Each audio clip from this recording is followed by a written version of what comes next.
Assalamu alaikum. So thank you so much for that introduction, and thank you all of you for showing up. This is beyond what I expected for the turnout to be. So alhamdulillah, I'm really thankful all of you guys can show up and attend this conference. So just a bit of backstory. This is a presentation actually that I gave last year at the ICNA conference. And so this was like something that like we just did just off the cuff, like it was very last minute planned. And I had a presentation to give at the ICNA conference last year, and it was like we got a room last minute. It was tucked all the way in the back. But you know, when me and my friend Subhan we showed up in the room, we had a lot of people that were like crowding around the room trying to get in. People wanted to hear about this Bitcoin thing. And so I gave the presentation. The room was packed, and there were people like outside that just had to like listen from standing outside. And then after I gave the presentation, I had a whole line of people, like 20 people that lined up on the side. Everyone like shot up their hands. Everyone had a question. Everyone was just absolutely obsessed with like wanting to ask the question. And that one question was, Abdullah, how do I buy Bitcoin? That was the one question that was on everyone's mind. I had completely forgotten to talk about the one important thing because I was so obsessed talking about the problem, and that was like a majority of the presentation. I did talk about Bitcoin, but I didn't go into any specifics because, as I've noticed, as when scholars talk about this Bitcoin, this new Bitcoin phenomenon, they don't actually they don't approach it from like actually talking about the problem. So one, they don't talk about Bitcoin in a very competent way, but more importantly, they don't even like talk about what Bitcoin is actually trying to solve. So inshallah, for this talk, you know, this is supposed to be a presentation, but we're going to just do this as a as a talk, and inshallah, I'm hoping that I will give the same effect that I did during the ICNA conference that I did last year. So I'm sorry, but we have to start all the way back. Like, I can't, it would be so amazing if I just came up here and just started talking about Bitcoin and blockchain technology and all of the promises that it'll give. But man, we have to start all the way back. We got to ask the one important question that a lot of us don't even think about. And that question is, what is money? That's a really important question. And there has been books and essays and videos and all sorts of stuff that talks about what is money. And so many different like philosophies that go into like answering the very seemingly simple question of what is money. So I just want you to understand that money, very generally, just is understand it that it's the most commonly used medium of exchange. That's a very simple definition and it works. But I want you to also to understand because it's a medium of exchange, there are two ancillary functions that are attached to it being a medium of exchange.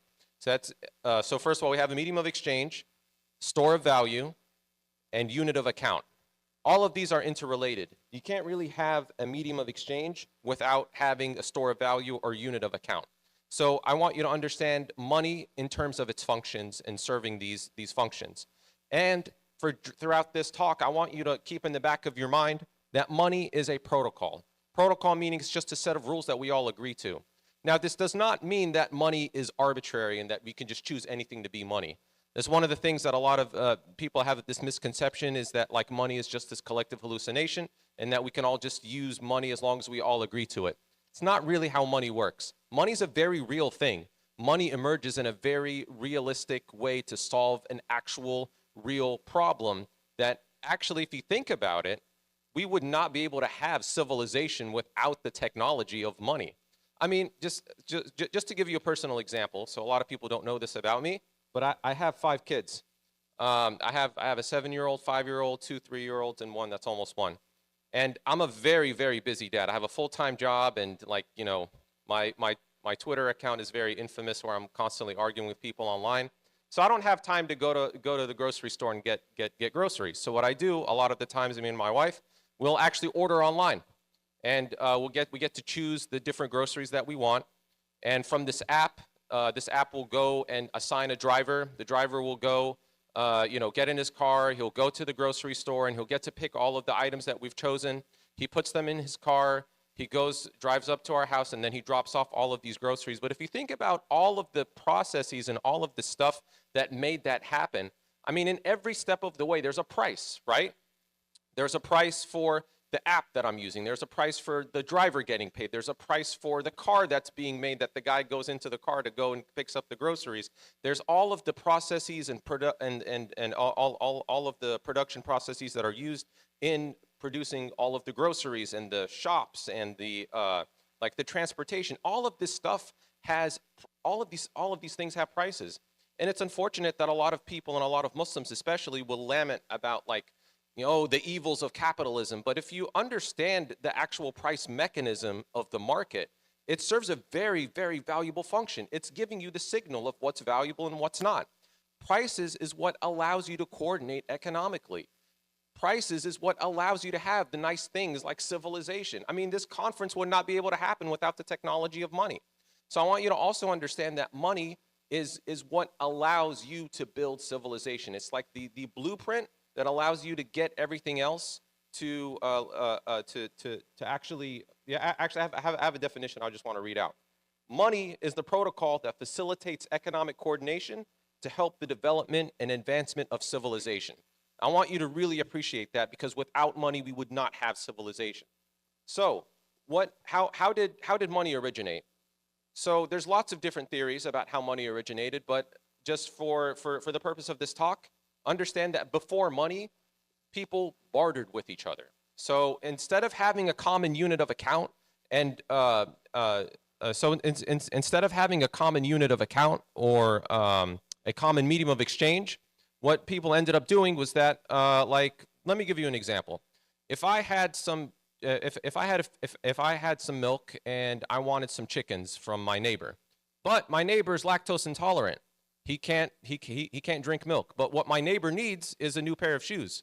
So instead of trading him my milk, I would go to my other neighbor that has that makes shoes, and I tell him, all right, I want a pair of shoes that'll fit my neighbor, and I'll get the pair of shoes and I'll trade with my neighbor so that I can get the chickens that I want. So in this example that I gave, the shoes is, I'm not getting the shoes because I want to wear them myself. I'm getting the shoes because I'm using it as a medium of exchange to attain the thing that I want to consume.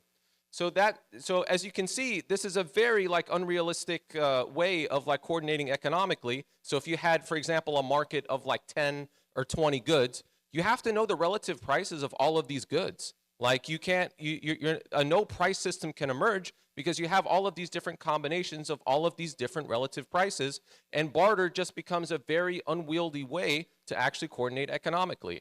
So what ended up happening was that people ended up choosing different mediums of exchange that were saleable. Saleable meaning that it's very easy to sell, that people would demand it. So for example, people throughout history have used things like cattle, salt, beads, certain stones, for example. But eventually humanity converged on gold and also silver as well. But gold being the apex money, right? There's a reason for that. Why did humanity converge on gold? Well, that's because gold has certain properties that make it a good medium of exchange. So there are certain properties that gold has, namely it's we can read them off here. It's divisible, meaning that you can divide it into different units. It's fungible, meaning that each unit of gold is the same as every other unit. And then you also have it's durable, it's portable, meaning you can transport it over distances, and it's also scarce. This is a really important monetary property. If you have a money that's very easy to produce, other people are going to produce that money rather than actually being engaging productively in the economy. And it also has to be verifiable as well. So you have to actually verify that what you're getting is actual money and it's not counterfeit. So again, people converged on gold because it serves these monetary properties better than all of the other mediums of exchange that were employed. So I want you to understand that this process to find the best money is an iterative process that's not imposed by a state. It's just naturally emerges when you put people together. People may or may not know, people, for example, in prison, they also naturally kind of emerge with a medium of exchange of trading cigarettes, for example. I think a lot of people are familiar with that example. Again, that's not imposed. There's no one telling you have to use cigarettes as money. It just naturally emerges. it's an iterative process until you have a commodity that people value for its monetary properties. So, but I want you to understand that gold, specifically in the digital age, it lacks in certain properties. Namely, it lacks in portability. So if I want to send my Bitcoin over to someone overseas, sorry, I just said Bitcoin. Wow, I'm like obsessed. I just immediately jumped to the solution. So if I wanted to send gold to someone overseas, you can't really do that. The only way for me to send gold to someone overseas is that you would have to have like a third party, like a bank, to facilitate that transaction. Gold is also very hard to verify. You don't know whether the gold that you're getting is actually counterfeit or not. I mean, there's certain ways you can check, but whenever you're doing an exchange, it's really hard to do that on the spot. And gold is also not very divisible. The reason why I mentioned these weak monetary properties is because this is what actually led to the development of fiat money and fractional reserve banking. How did that happen? So I'm just going to give you like a general story of how this happened. So as people were using gold, people didn't want to hold on to it. So like, people had like a lot of gold saved up. So instead they went to their local goldsmith in the village. The goldsmith, he's a trusty, he's a very trusted person within the village. And the goldsmith agrees to, custody people's gold, and he gives a receipt saying like, okay, you can hold I'll hold these many ounces of gold for you. Here's a receipt saying that you have this much gold that you can redeem. And a lot of people did that because everyone trusts the goldsmith. He's a very trustworthy person. But what ended up happening is that as people got these paper receipts, they would trade with each other the paper receipts without actually going to the bank, without going to the goldsmith and getting the gold out to do transactions. So people were trading with receipts. The goldsmith kept getting more and more gold, and he has like this vault where gold is just sitting idle. Now the goldsmith gets an idea. He's like, oh, all of this gold is just sitting idle. I might as well put it to work. And and he also gets the idea that he can actually issue more notes than the gold that was stored. So instead of actually waiting for people to deposit gold, what he would do is just issue paper notes, because again, people were using paper notes as money. And a lot of people just kind of like stop right there with the story, because this kind of shows that the goldsmith ended up becoming the banker and ended up printing a lot of notes compared to the gold that he had. But there's a crucial element that's missing from the story, and that's the story of interest. So one of my favorite books is by this guy. His name is Tariq al-Diwani. He wrote this book called The Problem with Interest. It's one of my like absolute favorite books.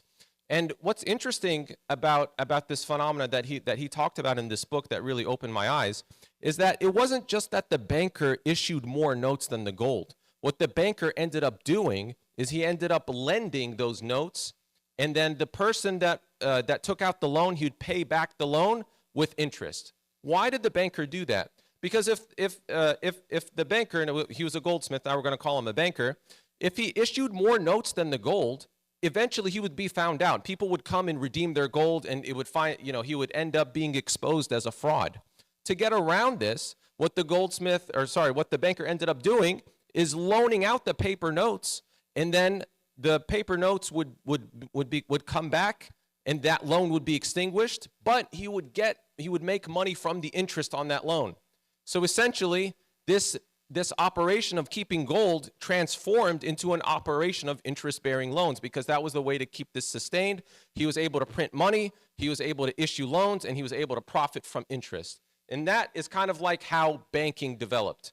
Now, I want to bring this to more recent times. I'm going to like skip a whole lot of history here, but I want to bring this all the way back, all the way to 1911, when the meeting on Jekyll Island. So there's this book called The Creature from Jekyll Island, where these group of bankers and politicians, there's like a group of 6 of them, these guys were like really well connected, extremely powerful, that were like part of like J.P. Morgan and other banking other banking interests, the Rothschilds as well.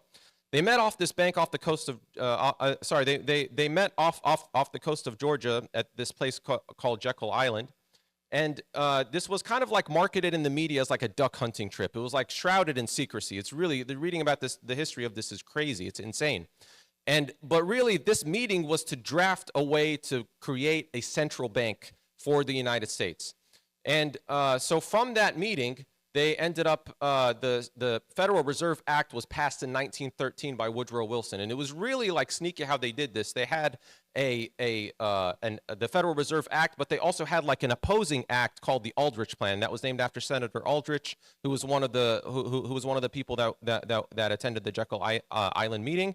And it made it sound like, oh, this Aldrich Plan is like, you know, it's going to centralize all of banking and it's going to benefit all of the bankers. Oh, but this Federal Reserve Act is going to decentralize banking and it's going to create prosperity for all. So of course, they voted on it in Congress, and like right before Christmas, they like vote in 1913. They pushed this out and they passed the Federal Reserve Act, which created the Federal Reserve.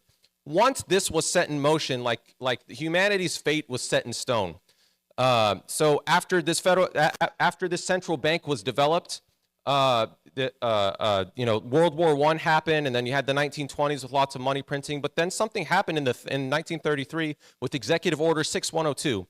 So this essentially confiscated everyone's gold. It was illegal for people to own gold as money. So people were ordered to bring in their gold, and they would get like cash back at like $20 per ounce. And then like a year or two later, the Federal Reserve or the U.S. government repriced gold at $35 per ounce. So they basically confiscated everyone's gold and they repriced it, and they basically ripped everyone off. And then after that, like after the Great Depression, we had World War II. And then the end of World War II, we had the Bretton Woods Agreement. So this basically made the U.S. dollar as the prime or the reserve currency. So all of the world's fiat currencies have to be pegged to the dollar, and the dollar would be pegged to gold. So all of the countries would have to be all of the countries' fiat currencies would have to be pegged to the dollar, which was pegged to gold. And then in 1971, Richard Nixon cut off severed that link to gold. So now you had fiat currency that was completely fiat. It was not tethered to gold at all. And you might be wondering, all right, if it's not backed by gold, what is it backed by? We're going to get to that in a second, because I want you guys to understand that since the creation of the Federal Reserve, the dollar has lost its value massively. You're going to be hearing about that from other presentations today, so I won't spend too much time on that. But everyone knows that the dollars that you hold or any other fiat currency loses its value massively, especially over a long period of time. That's not by accident. That's because you have this central banking institution and all of the different banking apparatuses that are associated with that end up printing a lot of money, and it ends up devaluing everyone else's money that they're holding. So a lot of people have this misconception that when they have money and they deposit it in the bank, like the bank actually holds the money for you. That's not what happens. We are under a fiat currency system that operates on fractional reserve banking. What does that mean? It means that whenever you deposit money into a bank, the bank only needs to keep it around like 10%. So if I have a $100 bill, I go to my bank and I deposit $100, they only need to keep like $10. So you might be wondering, okay, what happens to the other 90? It gets loaned out. So it gets loaned out, someone gets that $90. Where does that $90 go? In the bank. But remember, they only need to keep 10%, so they only keep $9 and they loan out the $81. And then that $81 gets back into the bank. So you see this process keeps happening where that original $100 that you deposited into the bank under a 10% reserve scenario creates like $1,000. I want you to understand that every time we make a deposit to the bank, you are telling the bank, here is money, and you can profit off of this money through interest-bearing loans. And actually, I use a 10% reserve ratio, but really, as of 2020, the reserve ratio is 0. Which means that banks don't even have to keep any kind of reserve. As long as they keep some cash for you to withdraw every now and again. I mean, any one of us can go to the bank and withdraw like a huge amount of money. They make you sign all of this paperwork. They ask you like, why are you withdrawing all of this cash? It's because like they don't have any reserves. They're not required to keep any amount of reserves really. Just as long as the bank keeps operating, it's good. So I want everyone in this room to understand that the money that we have, the fiat currency that we currently operate on, is all based on interest-bearing debt. When you make a deposit into the bank, you are telling the bank, here's some money, profit from the interest, even if it's a checking account. The only difference between a checking account and a savings account is that the bank gives you a cut of the interest in a savings account. The checking account still operates within this fractional reserve banking system. And more importantly, that's just how banks operate at the commercial level. You have to understand that like there's still something that's underlying the dollar and all fiat currencies. What backs the dollar currently are U.S. treasuries. What are U.S. treasuries? They're just U.S. bonds. They're just bonds. Bonds are interest-bearing loans. When people ask you like, what's the dollar backed by? It's backed by interest-bearing loans. That's what it is. There's this beautiful quote that I like in one of the books that we're going to be handing out later today. It's called Broken Money by Lynn Alden. And she says, everything is a claim of a claim of a claim. Reliance on perpetual motion and continual growth to not collapse. And that's the beautiful example of how the fiat currency system operates. It's all just whenever you keep taking back layers of trying to find out what backs all of this stuff, it's all just interest-bearing loans. I mean, it's just, I like to say that fiat currency, it's just riba all the way down. That's all it is. It's riba all the way down. And like, it's no wonder that like we have all of these problems that we see today, like in our society, in our economy, and in like the way we operate just as like human beings, operate within civilization. I mean, you have like moral hazard in that banks are incentivized to issue as much loans as possible. You have businesses where they're not motivated to produce anything useful. All they need to do is try to find a way to get cheap loans and then pass on those cheap loans to their customers. I mean, I think everyone's familiar with like all of the businesses that we interact with today. They all offer lines of credit. Apple, Amazon, like Macy's, JCPenney, like these clothing companies, like why the heck are they offering lines of credit? It's because it's massively profitable. If they can get like near zero interest rate loans, right? Like, wouldn't you want to pass that on to your customers at higher interest rates? That's like free money right there. Like Riba makes it so that you don't need to produce anything useful. All you need to do is just pass on higher interest rates or pass on loans that you get at lower interest rates into higher interest rates to your customers rather than actually producing things of value. So what ends up happening is that you end up having companies that don't actually produce useful goods. Like why would you produce useful goods when you're making lots and lots of money through issuing interest-based loans? It's no wonder that like the materials, the cars, the buildings, the farming, the food, education, all of this stuff has been degraded the last like few decades, last century. That's not a coincidence. It's because it's just downstream of the money system that's debasing everything. And with all of this money that you're putting into the system, naturally causes the prices of everything to rise. And when you have the prices of everything to rise, you make people subconsciously think that as soon as they get their paycheck, they need to spend it immediately. Why save? It's going to devalue anyway. So as soon as you get your paycheck, you immediately spend it. You're not concerned about the future. You're thinking about now. Like everyone has what's called high time preference in that all you're thinking about is now. You're not thinking about the future. What about like people's wages don't keep up with inflation? Again, that's not a coincidence. It's because there's so much money that's being printed. It's like people's labor is being harvested by the people that have access to the Riba-Money printer. I'm going to be using Riba-Money instead of fiat money because as you guys saw, the thing that backs fiat money is just riba. So I'm just going to be using Riba-Money. And lastly, I want to say, like, it's no wonder, like, I think it was Ron Paul that famously said, it is no coincidence that the age of total war coincided with the age of central banking. And it's because central banking necessarily means that it creates this incentive to go into war because it gives you the perfect excuse to print more and more money. Like, it's no wonder that, like, every year, except for like 2 years, the U.S. has been in a war with one other country since the creation of the Federal Reserve. Like, we're always at war with somebody. It's been a very, very, very bloody century, actually, with all of these wars that we've had. And it's just downstream of the money system. And I want to bring it back to the verses that were recited this morning, where Allah subhanahu wa ta'ala wages war on the one that engages in riba. Isn't that like the perfect, does it now make sense that like the ummah is in the state that it's in because every single one of us is engaged in riba?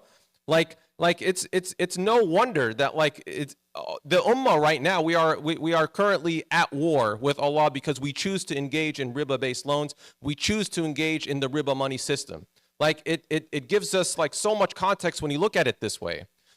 I have a lot of people that come up to me and they'll say, all right, Abdullah, like I get it. Fiat money is riba money. It's all riba and all of this bad stuff that happens. But Abdullah, like, shouldn't we be going back to the gold standard? Like that was the money that Prophet Muhammad sallallahu alaihi wasallam used, right? Like we should go back to the gold standard. Okay, let's look. There have been people that have been way smarter than me, way more politically connected than all of us, that have actually tried to bring back the gold standard. I'm not going to talk too much about this, but like, you know, one of the movements that started in the in the 80s and 90s is called the Murabitun. And it was started by this sheikh called Sheikh Abdullah al-Sufi. So, you know, he was born as an actor in Scotland, and he went to like Morocco, and he became like this big Sufi sheikh. And, you know, he went back and he tried to like start this world movement to like revive the caliphate. But the reason why he wanted to do this is because Sheikh Abdul Qadir al-Sufi and the Murabitun saw that the main issue facing today was everything that I was talking to you about with the riba money system. And their solution was to bring back the gold standard. One of his students, his name is Omar Vadillo, he's actually somewhat active online. They've been trying to bring back the gold standard for like decades now. And as you can see, like no country is using gold because, again, as we talked about before, gold has inferior monetary properties where people don't actually use gold, and people would rather just use dollars or their local fiat currency. So as of like 2014, Sheikh Abdul Qadir al-Sufi said, look, this bringing back the gold standard isn't going to work. I now disassociate myself from this movement to bring back the gold standard. And you know, he passed away like in 2018 or so. So like that didn't work. A lot of you may or may not know, but Muammar Gaddafi tried to bring back the gold standard. And I'm not saying like I support this dictator or anything, but I want to give an example that like this was a leader of a Muslim country, and he wanted to unite all of Africa on a like gold standard that like it was going to be like on a gold dinar. And I'm not saying that was the reason why he was killed, or why you know there was a U.S. intervention in Libya. But I just want to say that like there was a leader of a Muslim country that tried to bring back the gold standard, and he got killed. He got overthrown. A lot of you don't know, but like ISIS tried to bring back the gold standard. You can actually look on this documentary that they produced. It's a very well produced documentary, and it's called The Return of the Gold Dinar, where like ISIS literally threatened people with death if they did not transact with gold and silver. Like the areas that they controlled, they would threaten people to use gold and silver, or we're going to kill you. And people still didn't use it. I use that as an example because like you can literally give the best incentive. You could go up to a person, put a gun to their head and say, use gold or nothing. And they still wouldn't use gold. Like the reason why I bring these examples is because we've tried to bring back the gold standard, and it hasn't worked every single time. If you want to keep bringing back the gold standard, then go for it. But it hasn't worked. So what about Islamic banking? Like, right? Like, isn't that like, how about let's work within the system? Maybe we can try to make the fiat system work. We can try to make it halal. But I think everyone in this room knows that Islamic banking has problems. That's not an accident. It's not like, I don't believe that the people working in the Islamic finance, Islamic banking sector are purposefully scamming us. It's just because of the incentives of fiat money necessarily mean that Islamic banks have to operate with the fractional reserve banking model. So we're like, okay, you may not engage in interest, but you may layer transactions on top of each other so that you end up recreating an interest-bearing loan. Where like if you're going to try to make a loan, try to make an Islamic finance product where it gives you a fixed yield, that yield is going to be benchmarked to interest. Like it's going to be benchmarked to interest yield. So I'm not going to get too much into it because that will be another presentation where they're going to talk about Islamic banking. But I think we can all agree that Islamic banking is not an alternative to the current problem that we face today. I say all of this because we can now finally at least talk about Bitcoin. What the heck is this Bitcoin thing? Bitcoin is a peer-to-peer decentralized digital cash system. And sorry, 1 second here. Okay, so I want you to understand the thing about Bitcoin is that it is the discovery of absolute digital scarcity. We have never had scarcity in the digital space since the creation of Bitcoin.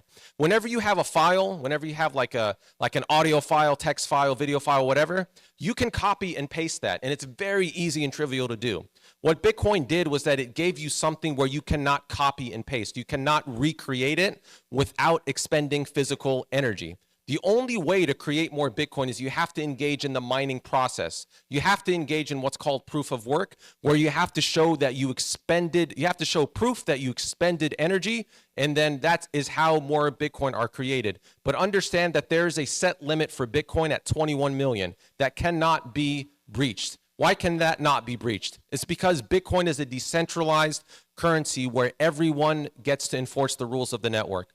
I run what's called a Bitcoin node at my home.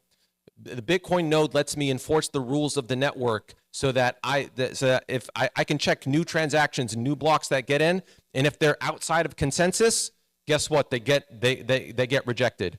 And guess what? Like, there are people in this room that also run Bitcoin nodes. There are thousands and thousands of people throughout the entire world that run Bitcoin nodes that are all enforcing this protocol. All you need is just a laptop with like over a terabyte of storage to be able to run a Bitcoin node, and you need an internet connection. And that's it. You can participate in auditing the supply of Bitcoin and engage in this without like opening up a banking license. Like, you can just do it from your laptop on an internet connection, and you can engage in this permissionless protocol. No one can stop you from sending a Bitcoin transaction. No one can stop you from sending Bitcoin across a border, because it operates in the digital space outside of borders.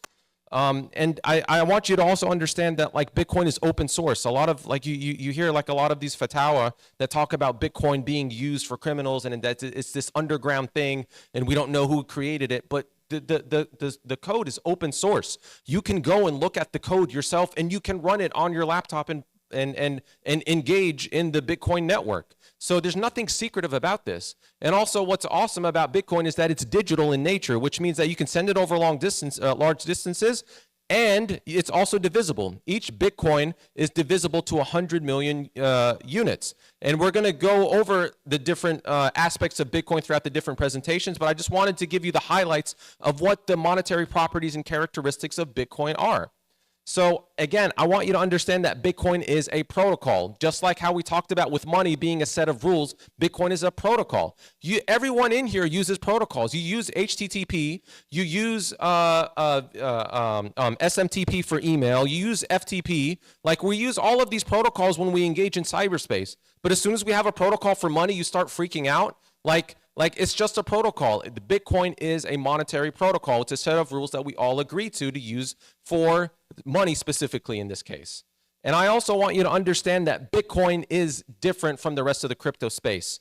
If I was giving a presentation, I have this very nice graphic that I like to show, where a lot of people think that Bitcoin is like a small part in the big crypto space.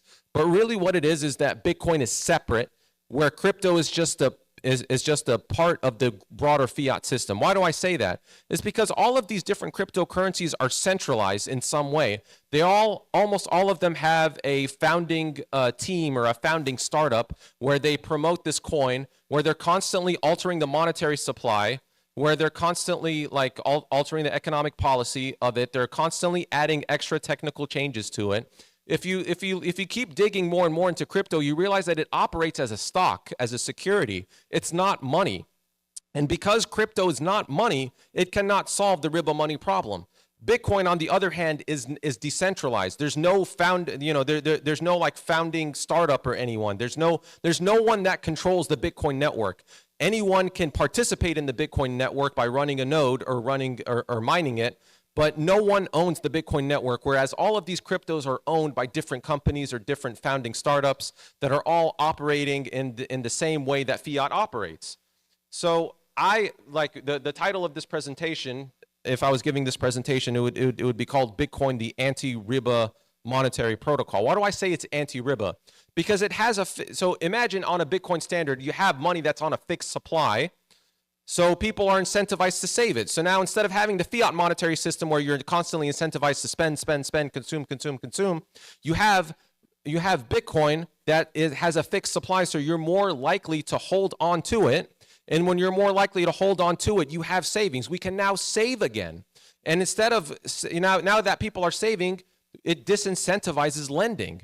So instead of actually like trying to build capital through issuing debt, you build capital through savings. Like, so now, like, if you think about it from the perspective of the lender, why would they lend it out? Why would they lend their Bitcoin out at interest when they can just keep the Bitcoin and it appreciates in value? A lot of people look at that as a bad thing because they think it's going to crash the economy, but having prices come down as a result of people saving is a good thing. That's what's supposed to happen. If everyone is saving, it means people are lowering their time preference. They're thinking more about the future and not thinking about consuming today. So because of this, you're not going to be able to, obviously on a theoretical Bitcoin standard, you're still going to have loans that are issued. But the thing is that primarily people are going to fund their financial ventures through the saving of Bitcoin. And I mean, isn't this what Islamic finance and Islamic banking were trying to solve in the first place, was trying to get us out of riba? And now you have this Bitcoin protocol that allows you to save and not have to fund everything through interest-bearing debt. And that's why, that's kind of like my two-minute thing about why like Bitcoin is anti-riba. And lastly, like I want to bring this back to the issue. Like one of the things, we're all concerned about what's happening in Palestine right now. Understand that, Israel is being funded right now through fiat money. I mean, alhamdulillah, like I really, really like it that Muslims all over the world are engaged in the boycott movement. It's great. We're boycotting all of these companies like Starbucks and McDonald's and all of this stuff. And you see it, like you go to Starbucks and there's like no Muslims there. It's great. But what about the Federal Reserve? Like, shouldn't we be boycotting the Federal Reserve so that we can actually make a dent and actually make a statement? Imagine how powerful it would be if like Muslims got their economic energy outside of the fiat or the riba money system into something like Bitcoin, where we can start up circular economies using Bitcoin as an alternative to the riba money system. That would be great, because like you're not participating in the monetary system that's funding the genocide that's happening right now. Like that is the boycott movement that we should all be focused on, is actually thinking of ways we can get outside of the fiat system. So I'm going to go ahead and end my talk and just say that, like, because of all of this, we started this Bitcoin Mejlis initiative as a way to kind of educate Muslims about Bitcoin being anti-riba money. And we want to give this as an alternative for Muslims to think about, like, ways we can break outside of the fiat monetary system. And we believe that Bitcoin is the only solution, after looking at, like, all the other different solutions, whether it's crypto or gold or Islamic banking or whatever. We believe that Bitcoin is like very underutilized and it's not being used by Muslims today. So if any of this stuff, any of the things that I talked about today, or if anything that you hear in this presentation today inspires you, please contact us, and we would love to hear any ideas that you have. And inshallah, we will we plan to have like more gatherings like this, and inshallah we plan to have more presentations and more ways to reach out to Muslims to help us understand this message. Thank you so much for listening. Assalamu alaikum.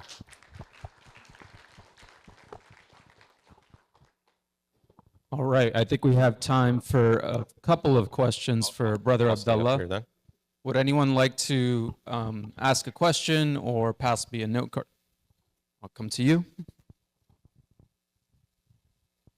Assalamu alaikum. Thank you so much for very nice presentation, very thorough and concise, and running through the whole history is wonderful. You mentioned kind of running a Bitcoin node. I think that's super interesting. If you could just kind of talk about if someone else want to start a Bitcoin node, how do you get started? The other question I wanted to ask is, I know like quantum computing is something that Lynn Alden has brought up as a potential, problem for Bitcoin. If you know, kind of talk about some of the potential, problems that Bitcoiners can run into, or challenges that we can run into. And also, I think your point about, since we're boycotting, we should be boycotting the Federal Reserve, and this is a very, very, very interesting point. But are there any banking alternatives or something? What does a Bitcoiner do at this moment in time, if anything, to get that rolling? Yeah, Jazakallah khairan. Thank you. So the first question is how to, running a node. We're going to be talking about that in one of the technical sessions, but like, running a node is just basically downloading the Bitcoin software and just broadcasting it, and just downloading the entire record of the Bitcoin blockchain. And it's really not that hard. It used to be kind of hard, like back in the day when Bitcoin first started. You may have needed to be tech savvy, but like if someone like me that's not very tech savvy can just like download Bitcoin and run it as a node on a laptop. I run it on a little Raspberry Pi. It's really easy to do, and we'll be talking about that in the technical session. You also brought up quantum. Yep.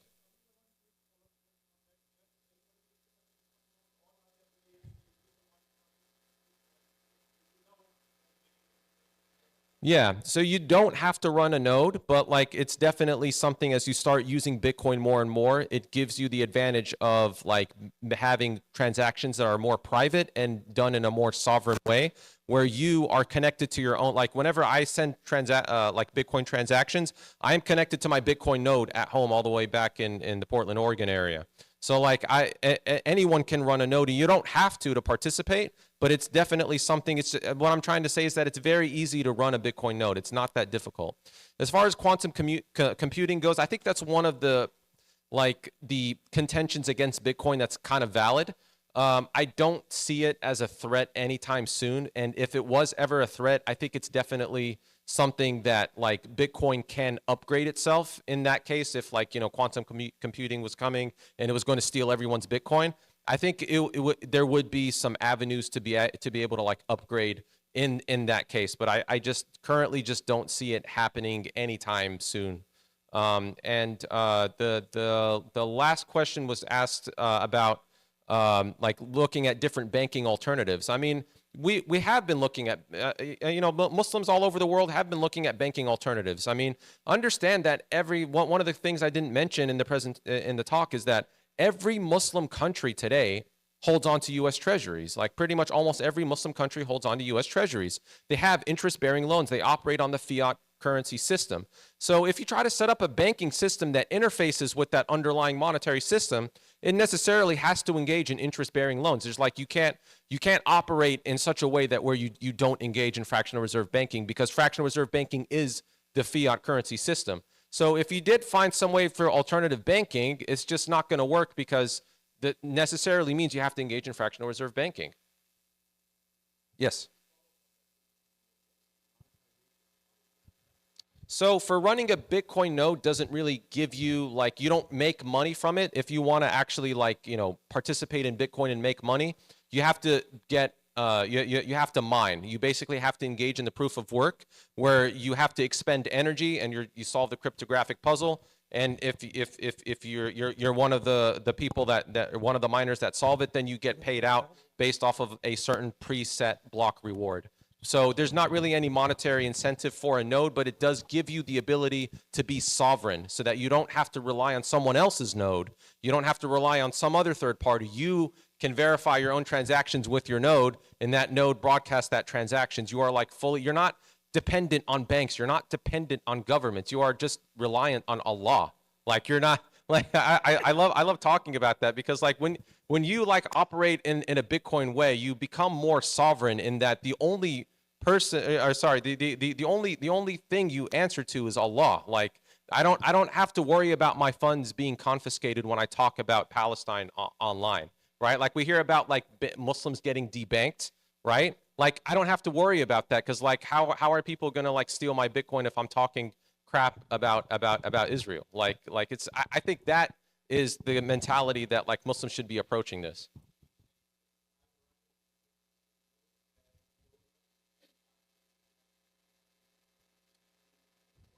Yeah, no one can. It's completely permissionless, because you're just sending, like, really ultimately you're just sending data across the network. Like no one can stop you like having a set of 12 or 24 words where all of your wealth is stored in zero. Like how do you ban math?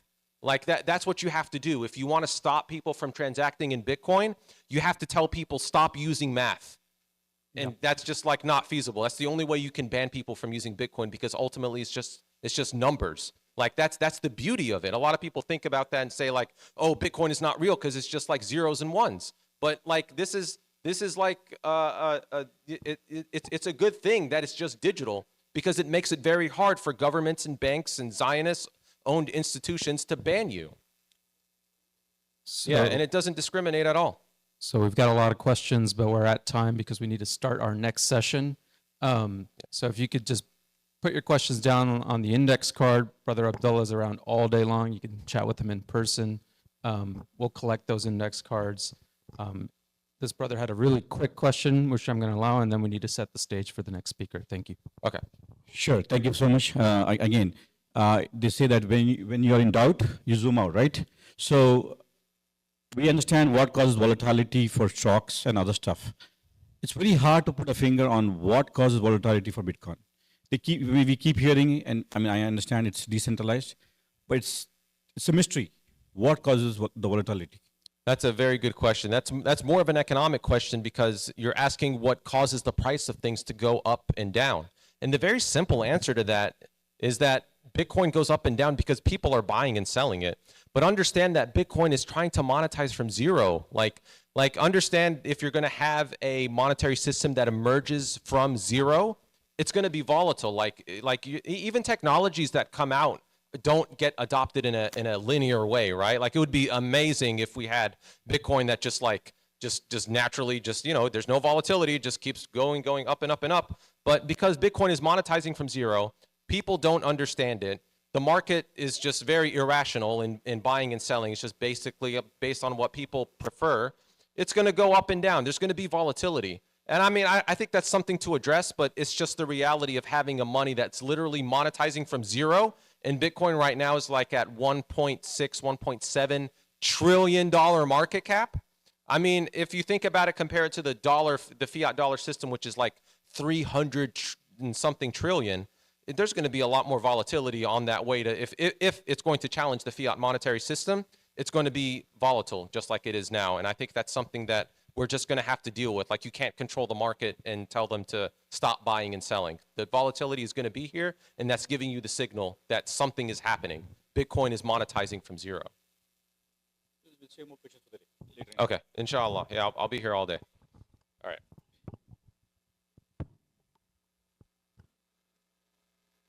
Okay.